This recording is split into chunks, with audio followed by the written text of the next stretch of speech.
Hey everyone, hope you all are well. For today's look, the first thing I'm doing as always is priming the eye area. I start with this step because a primer will help your shadows to grip the eye area, making them last all day long. It'll prevent creasing and it'll also allow them to glide on nice and smoothly. And I've used the Urban Decay Primer Potion as it's a favourite of mine, but any eyeshadow primer will do the job. I have another tutorial today using the old school Naked 2 palette as you're really enjoying them. So the first shadow I'm taking is called Tease, and this is a matte mauvey brown. I've picked this shadow up on the tip of my fluffy blending brush, and I'm going to start blending this into the crease, beginning on the outer edge of the eye. I'm using little back and forward sweeping motions, then little circular motions to blend it out. Once I've laid down the colour, I like to use more so the side of the brush for blending and fading the edges. The tip of the brush is great when it comes to applying the shadow, but when it comes to blending, I like to angle the brush slightly just to get a nice soft fade. I'm then going in with a second layer of this eyeshadow just to build up the colour intensity, and I'm applying it in the same way as before, making sure to pull it upwards and outwards on that outer edge just to give me a nice winged out effect.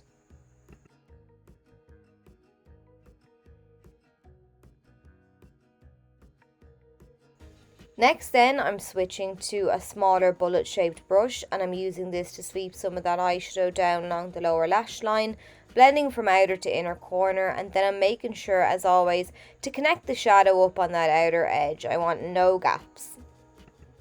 Next then, I'm taking this eyeshadow Half Baked, which is a gorgeous golden shimmery shade. It's also in the original Naked palette and it used to be one of my favourites. So I picked this up on a flat C-shaped brush. I've sprayed my brush with some of the Urban Decay All Nighter setting spray, and now I'm patting this eyeshadow onto the lid.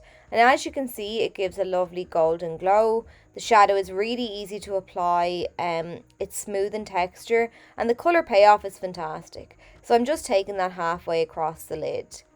Next then, I'm moving on to another shimmer in the palette. This time I'm picking up the shade YDK on a flat C-shaped brush, and just the same as before, I've lightly spritzed my brush with the setting spray to really emphasize those shimmery particles.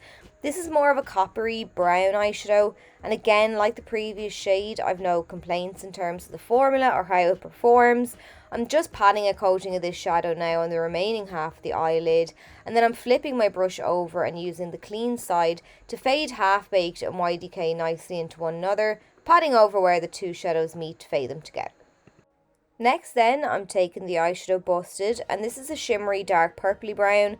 At this point, I feel the lid now nicely packs a punch, but it's completely taken from the crease work, so I need to intensify that a bit more to balance the look out. So I'm just using now a tapered blending brush to apply this shadow. I'm starting by smoking it into the lash line on the outer third of the eye, and then I'm going to very gradually raise my brush up to the crease and then fade the shadow across into the crease.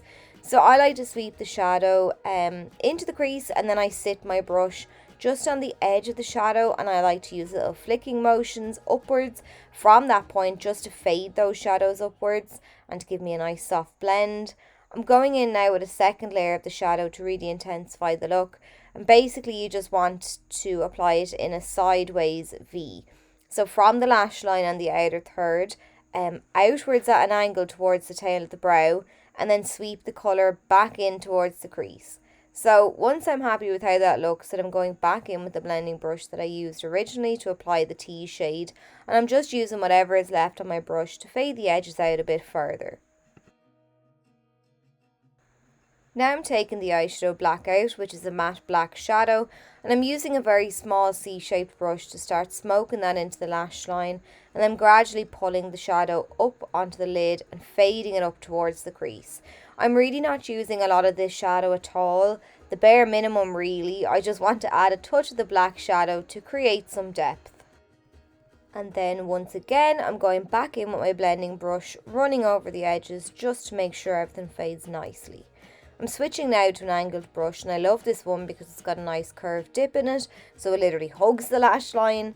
I've picked up a little more of that Blackout shade, and this time I'm pressing it along the upper lash line, making my way from outer to inner corner. I don't want the harshness of a liner, but I do want to add something there to help to hide the band of the lashes that I'll be adding in a moment, so that's why I've gone with shadow. At this point now, I'm just adding some finishing touches to the lid. I wanted the lid area to pop a little bit more, so I've gone back in with each of those metallic lid shades and I'm just topping them up to make sure that they are nice and sparkly. Then I'm using the bullet shaped brush once again, just to run a little bit of the busted eyeshadow down along there. I'm really sweeping this back and forward, really fading it out, because I want a nice soft smoky appearance to this look. Now I'm going back in with that angled brush and I'm using just a very small amount of the black eyeshadow on the very outer portion of the eye, very carefully just tapping it down, making sure not to go overboard. Now I'm going in with this liner. It's one of the 24/7 Glide on eye pencils from the Game of Thrones collection that they released a couple of years ago. It's a gorgeous golden eyeliner and I thought it would add a nice pop to the look. You could use a brown or even a nude if you didn't want something as extreme. I do think it looks a little bit funny until you've got mascara on, but I do like it even though I hate lining my waterline. Just my eyes are sensitive. I'm adding a little pop to around the tear duct of the eye now. I'm using the eyeshadow Booty Call, which is a nice frosty beige white, I suppose. And it's just going to add a nice sparkle to that area. Then I'm adding some of the Ardell Wispy lashes, followed then by a couple of coats of the Urban Decay Lash Freak Mascara. And I'm paying extra attention to those lower lashes because of the eyeliner on the waterline, and I want to make sure they're nice and fanned out too. And then I'm adding mascara to my top lashes to blend my own ones with the false ones, but then that's it. So I hope you enjoyed this tutorial. I hope you found it helpful and easy to follow. If you did, please let me know, and I will catch you all very soon.